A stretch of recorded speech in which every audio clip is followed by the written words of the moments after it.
இயேசு கிறிஸ்து எப்படிப்பட்டவர்?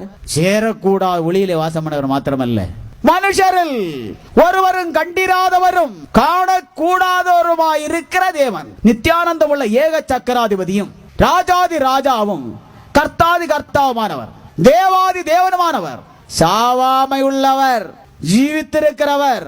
சூரிய வெளிச்சத்தை கூட நம்முடைய சுய கண்களால் பார்க்க முடிகிறது இல்லை, அவ்வளவு பளிச்சென்று வெளிச்சம் உண்டாகும். தேவனோ அதை விட எத்தனை மடங்கு சொல்ல முடியாது, பயங்கரமான ஒளிமயமானவர். வானத்தில் அவருடைய சிங்காசனம் இருக்கிறது. வானம் எவ்வளவு, எத்தனை மைல், எத்தனை கோடி மைல் வானம். அந்த வானத்தில் அவருடைய சிங்காசனம் வைக்கப்பட்டிருக்கிறது. அங்கே அவர் உட்கார்ந்திருந்தால் அவருடைய திருப்பாதங்கள் ரெண்டு எங்க தரையில படும். அவ்வளவு பெரியவர், மகா பெரியவர்.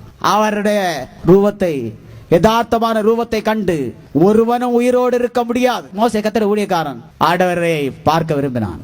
ஆண்டவர் சொன்னார், நீ என்னை கண்டால் உயிரோடு நீ இருப்பதில்லை, செத்து போவாய். அப்படிப்பட்ட மகா உன்னதமான பெரிய தேவன்